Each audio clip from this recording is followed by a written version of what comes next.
Welcome back to another episode of the Adversity Advantage. I'm your host, Doug Bopst, and today's guest is Maya Shankar.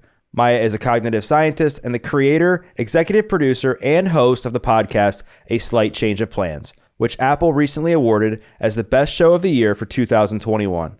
Maya was a senior advisor in the Obama White House, where she founded and served as chair of the White House Behavioral Science team. Maya has a postdoctoral fellowship in cognitive neuroscience from Stanford, a Ph.D. from Oxford on a Rhodes Scholarship, and a B.A. from Yale. So let's get this conversation going and welcome Maya Shankar to the Adversity Advantage podcast. Maya, welcome to the podcast. Thanks for having me, Doug. Yeah, I'm so excited to talk to you because I love getting into the weeds on behavior change, on cognitive science, and essentially like why we make decisions. And I guess one of the biggest questions I have, and I can only speak from my own personal experience, is what do you think stops, from a behavior science perspective, what do you think stops most people from making the changes they know deep down that they need to make? Yeah, I mean, there are so many factors that can impede our ability to reach our long-term goals. In many ways, that's what I study. I study all of these very surprising factors that influence our judgments and decisions and behaviors. And I mean, the one very reassuring part of being in the field of behavioral science is that when you determine what some of those factors are that are affecting our behaviors, sometimes even outside of our own conscious awareness, it means that we can design our lives around those things. We can design public programs around those things. We can design products around those things. So a good example of this is, we like to think, for example, when we go to a voting booth, we're going to vote for the candidate we most like to see elected into office. That seems pretty straightforward, right, Doug? But it turns out that the order in which the candidates' names appear on the ballot has an outsized impact on voter behavior. So there was a study run in Texas showing that if a candidate's name was listed first on a ballot, that candidate garnered 10 percentage points more in vote share than their peers that were lower down on the ballot. And so what this shows us is, oh, wow, the order in which names appear can affect us, right? There's some sort of first in line effect that's happening. And so what that means is, in order to make voting systems equitable, we can make sure that we're randomizing the order in which candidates' names appear on the ballot. Or if we know that, inertia is preventing us from taking up that gym membership, and in the morning when you get up, it's just easy to go do your rituals of coffee and whatnot. Some folks will leave their workout clothes right on their dresser, their sneakers right by the door. So these little nudges that can help them get to that point. So it's really just about, I think, understanding where these biases lie or where these weaknesses lie, and then trying to design around them in order to have a better chance of reaching our long-term goals. Right.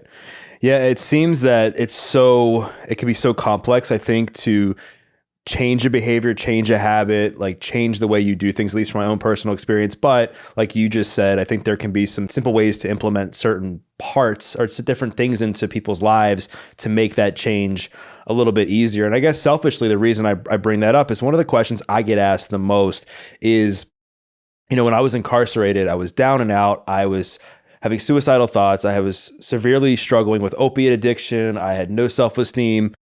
And my cellmate at the time talked to me and convinced me to start working out. And in that moment, I decided to give exercise a try, even though in previous years, I wanted nothing to do with changing my behavior, changing my life. And people will ask, well, what made you do that? And it's really hard for me to answer that question from a science perspective. The only thing I can say is I just knew I wanted more for myself. And I knew that I had reached a point where nothing else was working and I needed to take a step in the right direction. So that's why I wanted to ask why people don't make the changes they know they should make, because I knew that exercise is good for me. I knew that not doing drugs is good for me, but for the longest time, I didn't feel confident to do so. Yeah, I love that story. And it's, first of all, it's so inspiring. And I'm so glad that you invested in that. I mean, there's some research. I think one of the biggest reasons why we can sometimes delay the things that we know are in our best interest is that the rewards only become clear in the longer term versus in the short term, right? So when it comes to a really arduous workout, all you can imagine is pain in the short term. And then whatever gains there are to your cardiovascular system or what have you, your health and wellness, that's typically something that's at a minimum delayed until after the workout. And then often it's decades out, right? Or maybe at least months or a year out. And so some of my favorite research in behavioral science is called temptation bundling. And it refers to the idea that it can be really sensible to pair an undesirable task with a deeply desirable one. And so by that I mean, when it comes to going on the treadmill, going on the elliptical, I save my favorite TV shows, my favorite songs for only those times where I'm working out. And I deny myself the pleasure of listening to those things outside of that context. And what that means is my subconscious starts kind of looking forward to the workouts because it knows that I'm going to be able to hear my favorite Taylor Swift song, or I'm going to be able to watch my favorite TV show that I can't wait to learn what happens in. And so this temptation bundling, right, it seems like a very small thing, but it's really had a profound impact on my life, Doug. So things like listening to my favorite podcast while I'm folding laundry, right? Listening to a favorite audiobook while I'm like tidying up the kitchen, right? So you can just pair these things that typically you'd be like, ugh, I totally don't want to do those things. But then you tie it to something that's very tempting, and then over time, that pairing can actually be desirable. Right. Oh, I love that. And I love how you brought up like these prompts and being able to make these like habits easier for us to change. Like you mentioned the music with the workout, and music's very important to me when I work out. Like I'm one of these people where if I don't have headphones, like I'm not going to the gym. It's just, I'm weird like that. Like I cannot work out without music. I'd rather go back at night. I'd rather just be like, you know what? Like I'm going to get in an extra day next week or whatever, because I need music when I work out. But I think it would be important to also look at the reverse. Like, does that also work for trying to change a bad habit, like taking away the prompt? Like if you're somebody who's trying to cut out sugar, removing the ice cream from your freezer, like does that sort of thing work? Yeah, I mean, there is an individualistic element, so you have to figure out what works, but certainly creating what we'd call a adaptive choice architecture that is consistent with your long-term goals is absolutely healthy and very productive, right? Because if there's no ice cream in your freezer, then there's no ice cream for you to consume. And so some places will use this logic when they're trying to get you to, like some workplaces, when they're trying to get you to eat healthy foods during the day, snacks. They'll put the healthy snacks at eye level and maybe all the cheat foods, the unhealthy stuff on the lower level. And so it's actually harder for you to access those things, right? It's not just an automatic like, oh yes, the potato chips.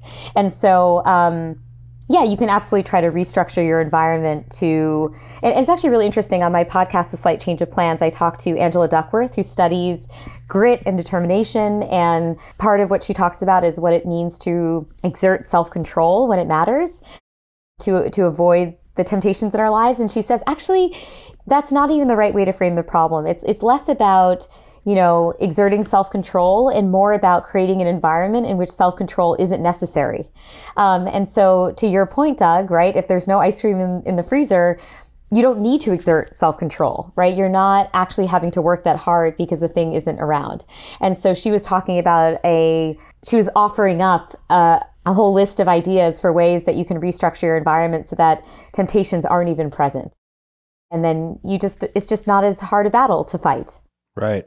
I love how you brought up environment, because one of my favorite things that I like to say to people is that I think our environment can create a false sense of normalcy, right? Like I always say, if you're surrounding yourself with people that are engaging in bad and negative behaviors all the time, you're going to find that to be somewhat normal. And if you start to surround yourself with people that are making better decisions or looking to contribute good to the world and are helping each other out, like that's going to become more normalized for you. Is there science behind that, or do you just think that's just part of human nature and our adaptability as creatures? You're talking about the positive or negative influence of the... Yeah, you mentioned like mitigating the self-control with your environment. And I was just wondering, I know you talk about how our environment can impact our decision-making. And I was just wondering if there's like science, I guess, behind that as to why our environment impacts, the choices that we make so much. I think I'll just talk about an extension of this, which is like, at the end of the day, we are highly social creatures. And so we are inevitably going to be influenced by our surroundings. And that extends to the groups that we're surrounded by and their influences. And so we know from cognitive science research, the power of peer effects and social norms. Like we will often act in ways that align with the way in which the groups we identify with act. And this can be for good, right? So for example, there's research showing that when you know that your neighbors are using less energy than you're using, you're much less likely to use less energy. But then also it can be counterproductive. Say when you're trying to depart from a certain population, let's say population identity, and you're trying to move forward to a new one, but in some ways you feel held back by that old group identity and those norms. That's such a great point. And I heard you talk about that. And I'm so glad you kind of brought that up because I wanted to ask you, like peer pressure can actually be good, right? People think of peer pressure in this negative way because, like oftentimes it's looped in with people making bad decisions, doing drugs, engaging in other like mischievous like behaviors as teenagers, so to speak. But, as somebody who's in recovery, one of the questions I get asked a lot is how do you like transition out of one population, one friend group into a new one if you're trying to meet new friends, if you're trying to make certain decisions. And I know you talk about this idea of like identity foreclosure and like letting go of that old person. So do you have any like practical steps somebody can take if they're really trying to make those decisions to move towards a new population? Yeah, identity foreclosure refers to the idea that as adolescents, and certainly as we grow into adulthood, it can still be the case that we tend to get locked or fixed in a very narrow identity. And it can prevent us from being exploratory about all the other identities that we might embody. And that can really hold us back because sometimes we do have a slight change of plans that forces us to have to explore new terrain, right? This happened in my personal life where I was this budding concert violinist that was on the speed train to hopefully becoming a pro. And then overnight, I had a hand injury that totally ends my career, basically in an instant. And I remember at the time asking myself all sorts of existential questions like, who am I without the violin? Like, what value do I bring to this world? It was as though someone had pulled out the rug from underneath me because for my entire life, I defined myself as being a violinist. And all of a sudden I wasn't, and I didn't know where to go from there. So it was so obvious to me in hindsight that I was falling prey to identity foreclosure and that it would actually be very valuable for me over time to start seeing my identity as more malleable, to think of potentially not the activities that I associated myself with, but instead the features of those activities that I wanted to associate myself with. So in the case of the violin, while I had an attachment to the physical instrument, I think the thing that really got me ticking, the thing that really excited me about playing the violin was that I could emotionally connect with others. And so once I identified, oh, that's the underlying trait that I care about that matters to me, I was able to identify that same trait in other pursuits that I've since explored, like in my podcast, A Slight Change of Plans, And so I think that can be really helpful for people who are looking to break from their past in some way, either because they're forced to, or because they want a better path forward, right? So try to think about their identity as more malleable, as something that can in fact change over time and has a dynamic quality to it. And I imagine that you've gone through similar experiences with identity foreclosure, yeah? Yeah, 100%. And several times. I mean, obviously I went through a big one when I was dealing drugs and abusing drugs a lot as a kid. And that was my identity, where I thought that I was going to be dead by the age of 25 because all I knew was that, it wasn't going to be fun to live anymore if I couldn't party the way I was. And I had buried several friends by the time I was 21, went to funerals at such a young age that I knew that was my destiny. And that was a part of why I didn't change, is because I thought that that's just where I was going to end up. So what was the point of even trying to change? And so when I was incarcerated, I learned that I had the power to change. I had the power to make different decisions, which I didn't think I really knew that I could do. And what do you think was responsible for that shift in mindset? Because I think for so many people, they do feel stuck. And it's actually just that first realization of, oh, wow, I actually do think I can change. That makes all the difference. I think from my experience, I had blamed my circumstances for all of my problems, and I didn't take any accountability for how I responded to those circumstances. I was picked on a lot as a kid. My parents were divorced, and I just had a lot of hardship, different forms of abuse, and was always cut from the teams. And who I thought I was, and my identity was, I was going to be a good athlete. I wanted to, date the pretty girls and do all these things. And I was total opposite of that. And not because I didn't want it, it's just because I just wasn't very talented. I was overweight, started to gain weight at a young age. So I started to wonder what was wrong with me.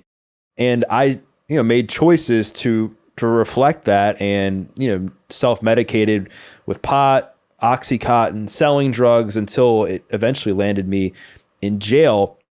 But when I was in jail and after I detoxed cold turkey from the Oxycontin, I started to think a little bit more clearly. And I just was like, wow, like, I don't have life all figured out. Like, clearly I'm not. Here I am in jail. And my cellmate, I guess in the short of it, just told me to quit being a victim. And it was hard for me to hear, but it was what I needed to hear, because everything I had done up until that moment had kept me in that same place. And he was like, there's a lot of people that experience bad things and unfortunate circumstances, and they're not in jail. And I don't know, again, like I said, towards the beginning of our conversation, I don't know what it was about that moment, but I felt like this guy had come into my life at a time where I needed it, and just gave me some tough love when he had no skin in the game. He wasn't like a family member. He wasn't a close friend. And I was like, well, maybe he's right. Like, my life isn't so good right now. Yeah, I love that. You realize that you had agency over your own situation, right? And I think that's what can hold us back, when we don't feel we have at least some agency. Right. And I think there's a lot of people that are just so caught up in the thick of it, and they're constantly stressed out, and they're constantly being introduced to a new level of trauma in their life, that they don't even have the self-awareness to really know like what's going on, because they're constantly in fight or flight. I mean, that's just my understanding and experience from talking to people. And for me, when I was in there, I just knew I had nothing else to lose. I was like, how much worse can my life get? I'm a convicted felon, incarcerated. And that's, fitness ended up saving my life in there. And it was just like small changes. Like you said, it was, one push up, and then it was 2 push-ups, and then all the way until I was able to do a set of 10 and run a mile. And that's what ended up shifting my life. But the reason I want to, go back to that is because there's a lot of people that are just unaware of their behaviors and just acting in a way that just is a reflection, I think, of how they're feeling or their environment. So have you found in your research, or maybe even with working with people, or like, is there a way that somebody can become like aware of how they're making decisions and acting? Yeah, it's a great question. I don't know how well established, or at least I'm not familiar with the research around what it takes to cultivate self-awareness and what's involved with that. Though, of course, there, mindfulness work, cognitive behavioral therapy, all of that can help put you better in touch with your behavioral expressions. That said, I do think there are conscious choices that we can make in the face of adversity that can really turn our lives around. When you were sharing your personal story, Doug, it was reminding me, it's a wildly different situation, but I actually see some similar psychological themes. So one of the people that I interviewed for the upcoming season of A Slight Change of Plans is this woman named Christine Ha. And in her early 20s, she started to develop a love of cooking, because she was eager. Her mother had died of cancer when she was very young, and she was eager to recreate some of the Vietnamese dishes that she had grown up loving and that her mom had made for her. And then she developed an exceedingly rare neurological condition that led her to become legally blind by the age of 28. And in the interim time, she was also having partial paralysis and other really debilitating health outcomes. And so in a moment, her life was turned upside down. And she had this really poignant reflection. She said, when her mom died, she realized that, and it was stunning to her when this happened as a child, that the sun still rose the next day and people were still driving to work and the world was still going to be moving, even though she had just had this profound loss in her life. And she said she had a very similar feeling when she lost her vision, which was, wait, the world is still moving on. Like, my friends are still finding jobs and they're still finding reasons to laugh. And here I am, stuck in this horrible situation. And she felt, really despondent because, again, she had a slew of health issues, again, that were really leading to a challenging quality of life. And then she said, but then I made a decision, which was I could either participate in this world, right? Or I could just opt out of it entirely. I could sit in a room and feel sorry for myself and lament the fact that this had happened to me and not somebody else. Or I could just choose to jump back in and one day at a time try to relearn the things in my life that I've lost. And so similar to you, where you said, it was 1 push-up and then it was 2 push-ups, right? Christine said, There was that first day where I tried to make a peanut butter and jelly sandwich and I couldn't get the bread to line up and I had jelly dripping all the way down my arm. And I was so frustrated, I just threw the peanut butter and jelly sandwich in the trash can. But then, a few days later, it's like, wow, I, for the first time, can cut an orange. Wow, I'm able to actually hard boil an egg. And she had all this incremental progress. And guess what, Doug? She goes on to win MasterChef, which is an incredible story. She's now a world-renowned chef. She has 2 restaurants that she's opened in Houston. She goes by the nickname The Blind Cook. And Christine today is absolutely thriving.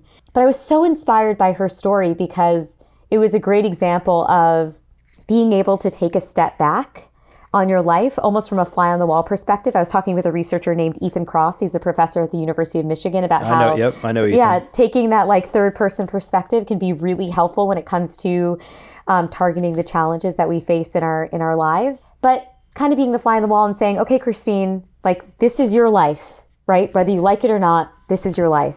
Now you get to make that decision of whether you're going to opt out or whether you're going to opt in. And that was a major turning point for her. I love that. And I love that you shared that because it's really hard for people to hear. And I know that so many people go through unfortunate and situations and extreme hardship. But the fact is, like, as much as we wish we could physically change that situation ourselves, like there's sometimes we can't, and we're forced to live in that life. And if we ultimately want to be happy and to thrive in life and to, somehow make the most of what we have, like the only way out of that is to move forward and figure out like, okay, what can I control? I'm either, like you said, I'm either going to opt in or I'm going to completely opt out. And you mentioned like the small steps and how she, taught herself how to like cook again, right? And became this master chef. In a dangerous environment too, right? Don't forget there's knives, there's heat. Like I'm afraid sometimes and I have full vision. And so it is truly remarkable that she even ventured back into the kitchen to relearn everything from scratch. And so do you think that in your research and just talking to all these people that you've talked to on your podcast that the blueprint to changing a behavior or changing a habit is taking these small steps? Absolutely. I think when you want to have your mind set on a motivating goal, right? It needs to be inspiring at the highest level, right? So maybe her goal is to be able to cook one gourmet meal, and that's the thing she's shooting for. But we absolutely know from research that when you can parse that big goal into manageable micro steps, you're much more effective at actually getting from point A to point B. So this was relevant during my time at the White House. I remember acquainting myself with some research coming out of the United Kingdom where they were trying to help people who were unemployed return to work. And as you can imagine, and you also face this transition, right? From, a state of unemployment to a state of employment. And it's a very psychologically daunting prospect to try to find work, right? So many people right now are suffering with unemployment and oh my gosh, right? It's overwhelming. It can be paralyzing. And so what these researchers found is that when you break up this large, magnificent sounding thing into mini milestones, right? Like on Thursday, I'm going to get a business suit. On Sunday, I'm going to edit my CV. On Tuesday, I'm going to reach out to 3 connections that I know. That's the way that you help accelerate people's return to work. And so again, it's a balancing act, right? You don't want it to only feel like a grind by only articulating those mini steps. You do want to have that big shiny goal. But unless you break that goal up into these very concrete steps, it's going to be very hard for people to get all the way through and to retain resilience in the face of setbacks, right? Which are inevitable. You are absolutely going to have setbacks. But when you have that setback, Doug, right? How does your brain code it? If you only have the high level goal, the answer is, I didn't get a job. I didn't get a job. But if you have all these mini milestones, you think to yourself, you know what, I didn't hear back from that one person I reached out to. No big deal, I have 2 others. Or, oh, I edited the top part of my CV and it wasn't that great. Okay, I'm gonna re-edit it tomorrow. So it just changes the mental frame with which you even view setbacks and failures. And I think that's part of the solution in maintaining our commitment to longer term goals.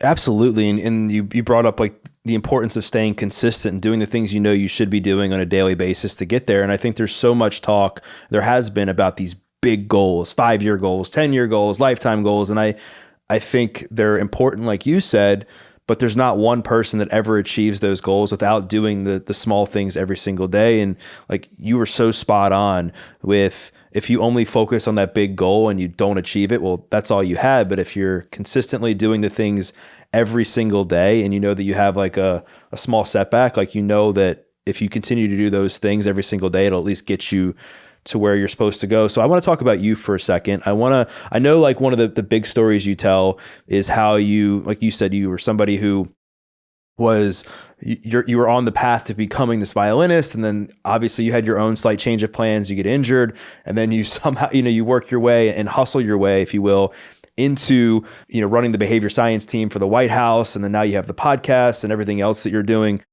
But what's like one recent like habit that you've been working on or that you've worked on to change that has, had not like a drastically negative impact, but let's just say it's a habit you've been wanting to change for the good that has been recent for you? Yeah, I think it's actively practicing gratitude. I am all about the gratitude movement. First of all, it's rooted in science, and I've seen incredible gains from practicing gratitude in my life. And it doesn't have to be a formal thing. It's not like I have a journal where I'm constantly writing things down, though I have in the past, It's actually just a reorientation mindset where when I'm in the throes of grief or sadness, trying to redirect my attention to some of the positive things can be very, very therapeutic. So to give you a concrete example, and I talk about this loss on my podcast, A Slight Change of Plans, but this past fall, my husband and I experienced a second pregnancy loss via surrogacy, in which we lost identical twin girls to a miscarriage. And because this was, again, the second pregnancy loss, and we also loved our surrogate and would no longer be able to work with her coming out of this, I was so grief-stricken and so despondent, and I felt really hopeless. And I remember that night, having trouble falling asleep, and my husband turned to me and said, "Okay, we're going to do gratitude lists right now."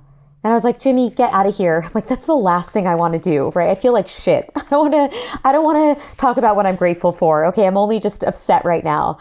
And he said, just try it. It'll be really simple. Just let's talk about 5 things that we're each grateful for, or we still have in our lives. And oh my gosh, that was a transformative moment.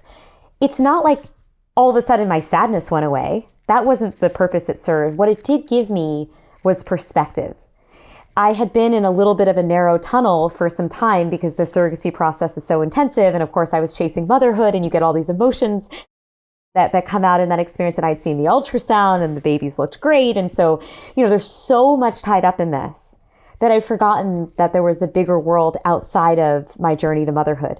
That world involved my family and friends, my nieces and my nephews, that involved a job that I love, that involved my loving husband, that involved every day the fact that I'm able to live in a safe community where I can go for a walk and enjoy sunshine. Like, it gave me a very important perspective on all of the things that constitute my life in that moment. And again, you're not necessarily diminishing the importance of the thing that's causing you sadness, but you're at least seeing it against the backdrop of a much richer landscape. And I think that can be helpful. And so I saw gratitude work well for me in those very acute stages of grief, but I also see it work wonders day to day as I'm just living, my everyday life. Thank you so much for opening up and sharing that. I can't imagine like how you must have been feeling, and I gotta think that must be hard for you to talk about, no matter how much time has passed. And I think what you said is true. I think there's this healthy grieving process when you go through something traumatic and unfortunate, and then I think there becomes a time, and which is likely very individualistic, where you have to say, okay, is simply just putting all of my energy into focusing on this, is this really helping us into moving forward and having another shot at this, or making ourselves feel better, or whatever? And most of the time, it's like you said, having gratitude and changing your perspective and getting yourself out of that narrow tunnel is what's going to really allow you to continue to take those steps to move forward, to better yourself from that situation. Yeah. And can I add one more thing? One thing that I did that completely shocked myself in that moment, Doug, and I'd never planned to do, was to share my story with all of my listeners. So 2 days after the miscarriage, I was talking with my producer, and he decided he was going to interview me because all of a sudden the host of A Slight Change of Plans has her own big slight change of plans. And it totally was throwing me off. And I felt completely disoriented by the change. And one, it just showed me, okay, no one's immune to this change thing, right? We're all experiencing it as it is that true universal. And I found so much therapy in being able to help other people through the pain that I was navigating. It was an overwhelming experience for me. So talk about gratitude. Like in that moment, I was realizing, I ask my guests every time I get into the studio to open up their hearts to me and their minds and their stories and to share with me the most vulnerable parts of their lives. And I had never done that myself. And so here I was needing the show as much as the show needs me. And so I felt the need to process things out loud. And as I was processing things out loud, I was noticing new things, new insights were coming to mind. I was understanding my psychology better, how I deal with grief, what my grief recipe is, and it was so valuable. But then when I was able to share it and put it out into the world, and I heard from listeners all over the world, it was astonishing to me how the therapeutic power of sharing our stories with one another. And it wasn't just from people who had had a similar experience to mine, miscarriage, but it was also people who had lost other things in life. Maybe they had lost a part of their identity because of a cancer treatment. Maybe they had lost their self-confidence because they lost their job. The important thing is that we were unified in the way that we were grieving the loss of something. And so one element of my gratitude was the ability to find silver linings and to positively impact the people in this world from my own story. And so I would also tell folks like who are going through this, who are looking for new rituals, helping others. I mean, this is also evidence-based in terms of the scientific research, like being other-minded. That is one of the recipes for happiness. And so sometimes we spend so much time on like self-wellness, we forget that actually it's helping others that can provide the most therapy in these moments of acute pain. Yeah, I mean, and thank you again for sharing what you just said. And I think that when we are vulnerable, it creates connection, right? I don't know who said, I think it's Brene Brown actually, I think who says something about like vulnerability is the bridge to connection. And I think one of the hardest things for people when they're going through traumatic experiences like you just shared is that we feel alone, like you feel alone, right? Whether it's somebody that went through pregnancy battles like you did, or whether it's somebody who is suffering from addiction or somebody who is in a toxic relationship that completely devastating them and bringing them down, like people feel alone. And so kudos to you for opening up and sharing that. And I guarantee you that down the road, it's just going to make your audience even more engaged with you on episodes that aren't with you being as vulnerable. Maybe a guest is being vulnerable. So I think it's awesome on so many levels. I want to talk about dealing with change, because I think a lot of times people, like when they have their own slight change of plans, it's hard for them to deal with that change, whether it's planned or unplanned. So have you found in either in talking to your guests, in your own experience or research, is there like a few things that can help like mitigate some of these negative emotions or feelings that come with some of these unfortunate setbacks? It's so interesting. Before creating this podcast, I think I would have said, you should give different advice to people who have a willed and desired change or an unexpected, negative change. But the reality actually is that we're such bad cognitive forecasters that we're very, very bad at predicting how we will respond to change of any kind, perceived good or bad. And I've seen that time and time again with my guests who have found themselves in a situation that they assumed would only be tragic, like only terrible. And yet, when they opened up their minds just a bit, they realized that there was some opportunity for growth. There was some opportunity for learning. There's actually some opportunity to feel heartened by aspects of their environment. And so to make this more concrete, one woman I interviewed was a Korean American journalist who was trying to cover the plight of North Korean defectors, so people who would escape North Korea and flee to China in search of freedom. And while she was on a journalism trip capturing footage for an upcoming documentary, she was actually captured by North Korean soldiers and detained in North Korea for 140 days. She had an absolutely harrowing experience when she was in that situation, of course. But there was one thing that surprised, her name is Yuna Lee. There was one thing that surprised Yuna, and that was the humanity that she saw in the guards who were watching over her. She actually built really strong emotional bonds, in particular with some of the female guards who were watching over her. And there was this incredible connection that formed between them where she realized, I'd been raised to think about North Koreans as the enemy, and they had been raised to see me, a South Korean as the enemy. And yet here we are bonding and laughing and giggling over girlish things as we gossip.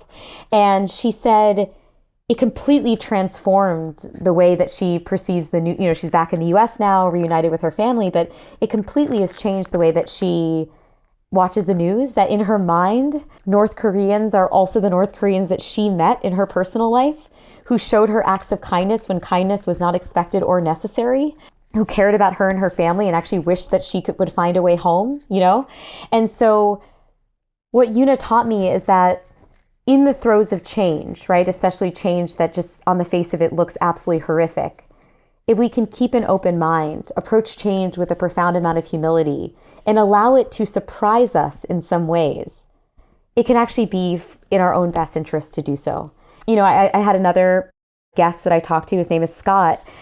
The first time that I interviewed him, he was in the midst of treatment for stage 4 bone cancer. So a little backstory on Scott is he's a total health nut in his early 30s. He actually builds cancer detection tools at work, and then out of nowhere, he gets a stage 4 bone cancer diagnosis that leads him overnight to have to amputate his right leg, remove a vertebra from his spine, and have surgery on his other leg.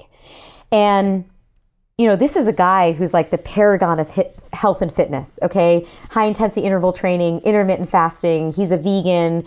He's devoted his entire adult life to being fit, right? That's a core part of his identity. And then all of a sudden, he has to occupy this new and changing identity, right? And I was able to actually catch up with him for a second episode where he's, I'm so happy to share that he's successfully completed cancer treatment, is back in California. But now he's adapting to life after treatment and kind of wrestling with all the new identities that he might occupy and how to think differently about his life and how to think differently about who he is. Like, who am I? Who is Scott now on the other side of treatment?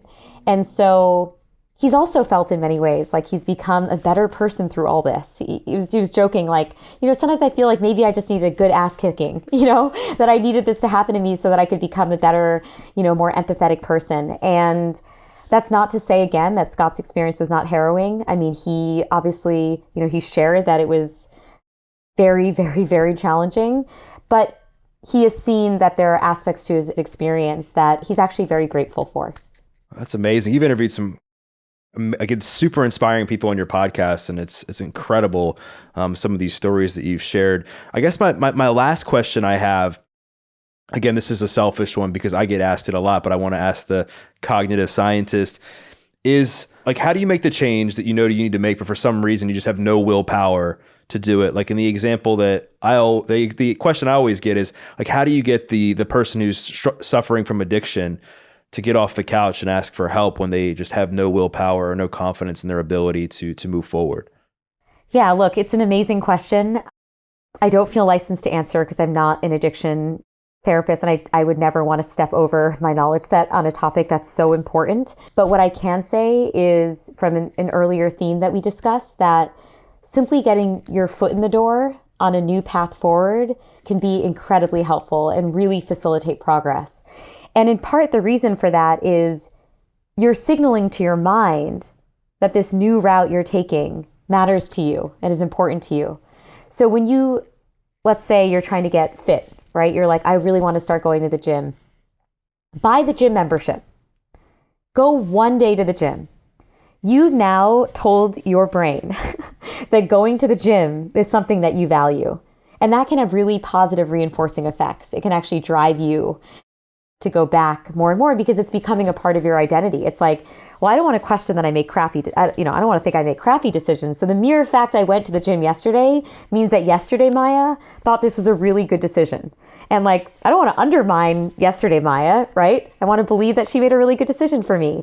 And so we do find, it's colloquially known as like the foot in the door phenomena, but it really is the case that those very small steps, to bring this back full circle from themes we hit on earlier in the conversation, those small steps in the beginning can actually propel you to engage in really positive and actually cultivate longer term habits.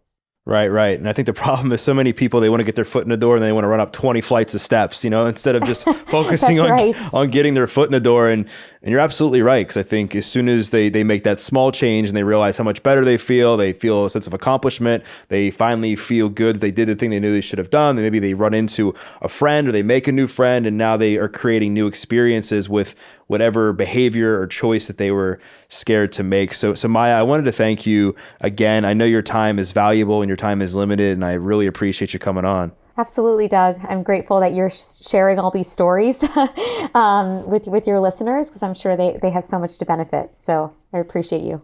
Yes, thank you so much. And for those listening, what I want you to do is I want you to go give Maya a follow on social media. We will make sure to plug all her social media stuff in the show notes, as well as her podcast, Slight Change of Plans, which, by the way, Podcast of the Year 2021 by Apple Podcasts. You'll definitely want to check it out.